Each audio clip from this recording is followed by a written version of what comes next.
This video is made possible by Practical Defense Systems, the best online security training at the lowest prices. You can start your security career today online at pdsclasses.com. Check them out. Hi, I'm the Gun Guy. Thank you very much for watching GunGuyTV and supporting me the way you do. I'll warn you ahead of time, this is a podcast episode that I normally do twice a month for Patreon only. I'm publishing this one outside of Patreon for the public for a reason. But because it is a podcast, it's longer than normal. So if you are accustomed to little short videos of 2, 3, 4, 5 minutes, that's not what this is. This is a longer video than that. So I'm just preparing you for that ahead of time so that you don't send me nasty hate mail and say, that video was too long. Shut up. Don't talk so much. It's a podcast. I'm supposed to talk a lot, so I'm going to. All right. I'm going to deal with a couple of things here, and hopefully you'll be able to hear me in the way I'm trying to deliver this message. First of all, I'll start out with a little bit of humor, and then I'm going to get a little serious with you because I think as a country, and certainly as citizens of this great country, we have fallen way, way short of where we need to be, and we're going in the wrong direction. But let's start off with a little humor. Obviously, this whole COVID-19 thing has gotten pretty serious, but I must say we've got to keep our sense of humor. And so I was looking around. Over the last few weeks, I've seen so many memes and cartoons that cracked me up. I thought I would share a few of them with you. I loved this one. This guy is one of my favorites. I mean, if you don't have a mask, then improvise. What does it the Marines say? Improvise, adapt, overcome, or something along those lines. I'm not a Marine. So I loved that one. And then, of course, one of these days you'll be able to tell your children or grandchildren that you survived the great toilet paper shortage of 2020 and that you had your toilet paper delivered in an armored car, for lack of a better way to do it. Of course, there's 3 or 4 versions of this thing. I saw the first one was a whole lot of condiments all huddled on one side of the refrigerator because there was a Corona beer on the other side of the refrigerator, and they didn't want to get anywhere near the darn thing. And then, of course, more toilet paper jokes. I really liked this one. This one was hilarious. My favorite of all of the improvised masks I've seen people wear is this one. I've seen a lot of them in the news. I absolutely loved this. And as far as the funniest videos I've seen regarding the coronavirus, and this will be the last funny thing, the funniest video I've seen was this one.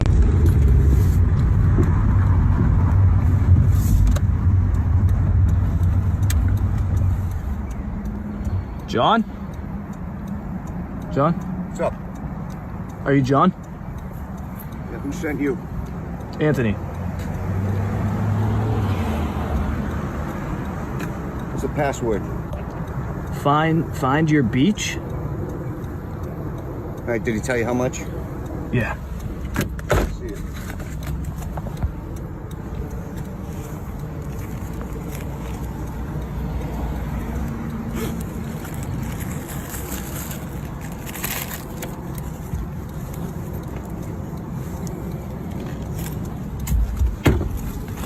All right, get the hell out of here. You didn't see me. Okay, you got to admit, the first time I saw that, I cracked up. I thought it was hilarious.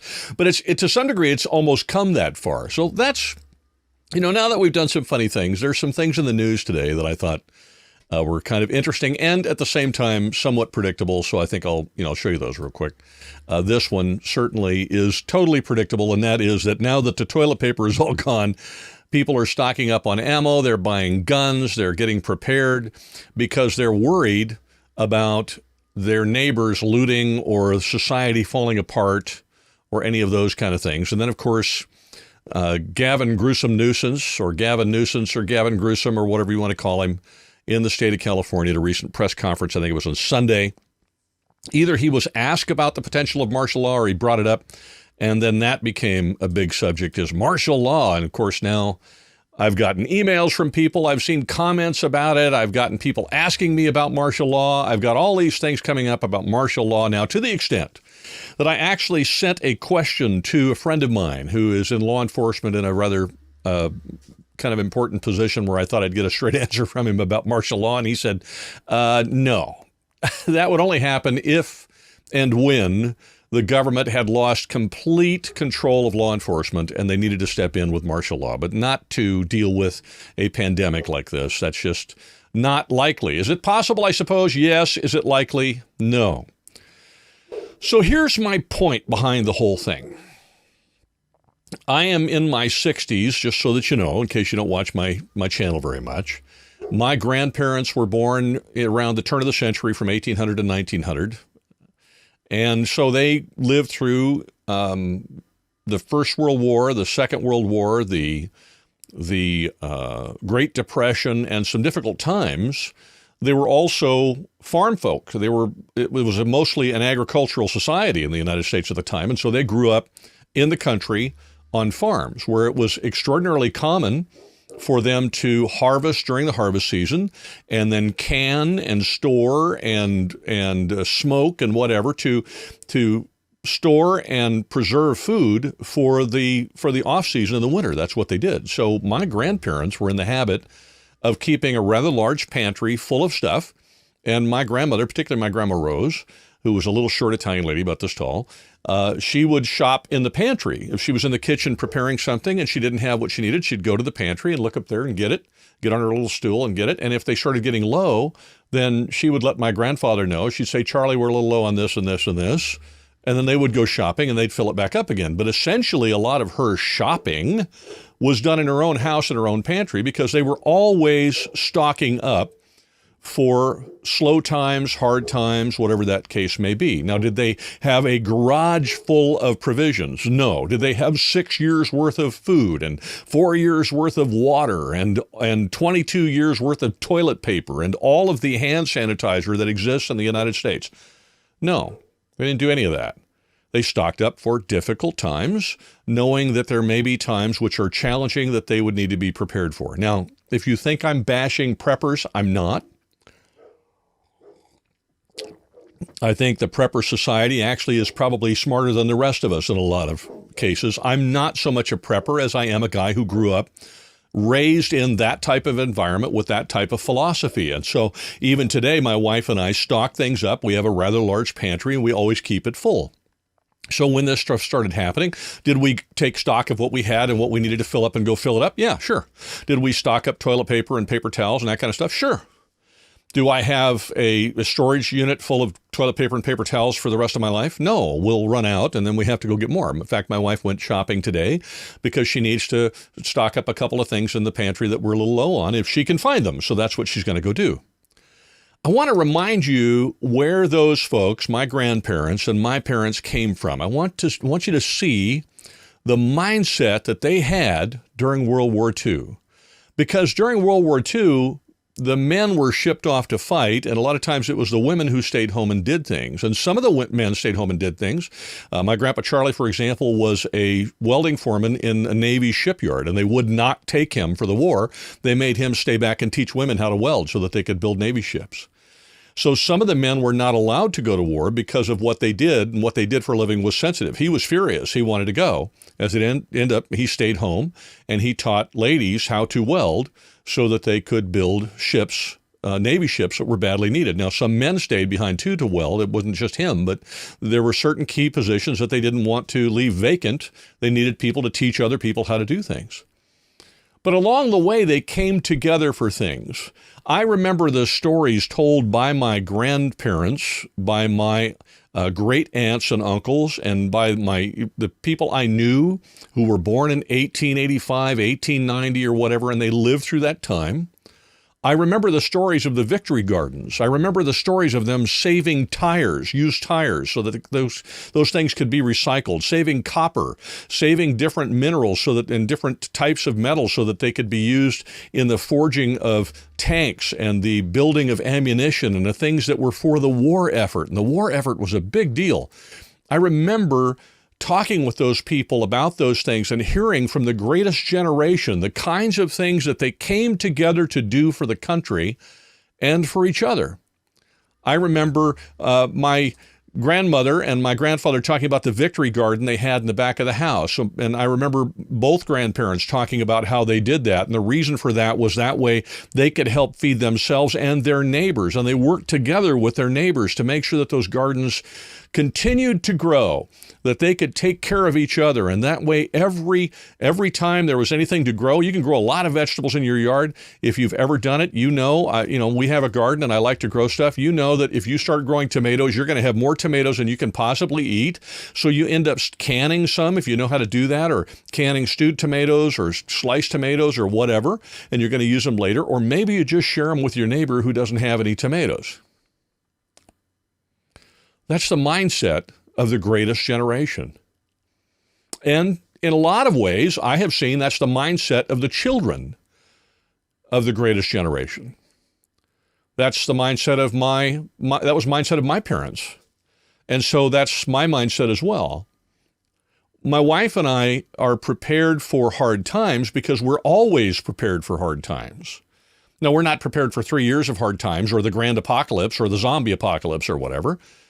But we are prepared for difficult times, and those include natural disasters, civil unrest, or the loss of a job, or the loss of a loved one, and therefore some income that's coming into the house. It makes things hard, in addition to the loss of that person whom you loved. We're prepared for those things all the time. So being prepared for this was not a big deal because we already are. Now, a lot of folks are now discovering, as Rick Travis noted to me today, that they should have a pantry and they don't. And they might want to race out and get some stuff. And I get it. I really, really do.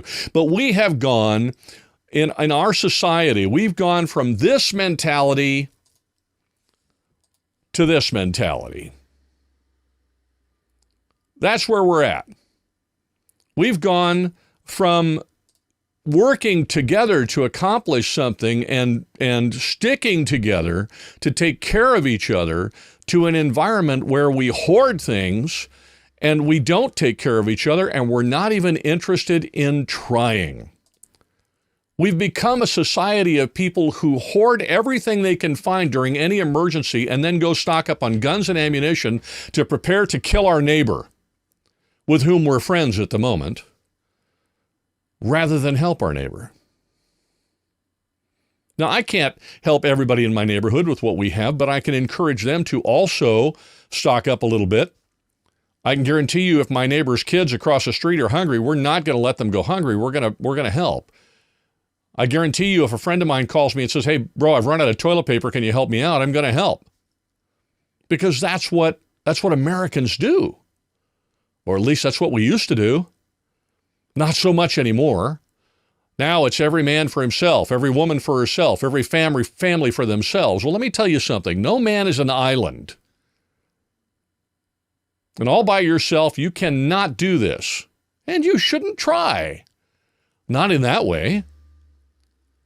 That's not the way the greatest generation that we lift up all the time. That was not their attitude. It was not the way that they did things. It was not the way that they got through World War II and were victorious.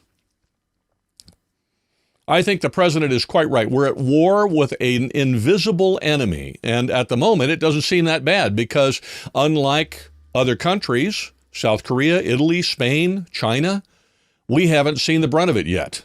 In large part because our president was smart and shut down the border as where China was concerned early and then kept shutting it down with countries as he saw it progress in order to blunt the entry of people bringing the virus in and hopefully reduce the number of deaths and the number of cases that we have. I think it's also the case because this virus doesn't seem to be as deadly as something like Ebola or HIV was when it first cropped up. But the effort here is to reduce the infection, reduce the death. And yet, when the government calls for us to think about each other, we have young people who are asked specifically to think about each other. And what are they doing? They're partying on the beach for spring break and infecting each other. You know they are.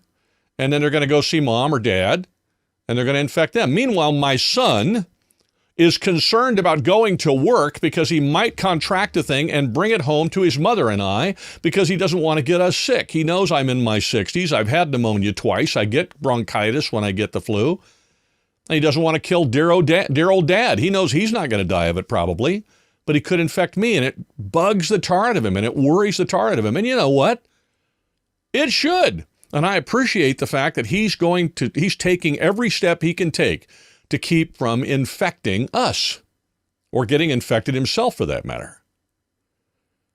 And so what am I saying here? You may not like this video. If you don't, thumbs down it. I honestly don't care. I am tired of watching Americans turn into a group of selfish, panicky, petulant people. These are tough times. I get it. But they're not as tough as they could be, and we need to grow a set and stand up and help each other and stick together and try to help not only the members of our family, but our neighbors. We're running low on some things. And so a buddy of mine texted me yesterday and said, hey, I found an industrial supply that actually has some toilet paper. You might want to come down and get some. So I did. I drove over there. And I asked the lady, do you have toilet paper? We're running a little low. And I had gotten a call from my mother, who's in her 80s, who said, I'm running a little low on toilet paper. We got to help Grandma. So I went over there and I said, do you have toilet paper? And she said, yes. How much do you want? And because I was closer to the front of the line, I could have ordered cases and cases and cases of it. I didn't. I ordered one. I also ordered one case of paper towels. One of the guys standing in line at the dock waiting for his order looked at me and he said, you're not like everybody else. And I said, why do you say that? He said, I own a cleaning business and we're desperate for these supplies so that we can provide them to our clients when we clean their offices and clean their businesses. And we have trouble finding them. You could have bought a lot more. You were ahead of me in the line, but you didn't. You bought what you needed, and that was it. Well, that's because I think about the welfare of others. My Bible says for me not to look after just my own interests, but also the interests of others. And that is a mindset we've had as a country and as a people for a very long time. Now, there's always been exceptions to that, of course. But again, I remind you of what I showed you a minute ago, and I can go online and I can look at victory gardens and search them. I can search World War II and look at the things people did together, and you will find endless photos like this one showing you how people in this country came together during a very difficult and very challenging time. Well, I'm calling you right now, you're watching this, I'm calling you right now to adopt that same mindset. Help each other. Help your neighbor. Step up and serve if you have the opportunity to do that. Let's stop trying to figure out ways to injure one another. Yes, I have guns and I have ammunition, and if somebody tries to break into my house, I'm going to stop them. If looters come to loot my house, I'm going to put a stop to it. But I'm not sitting around thinking about that.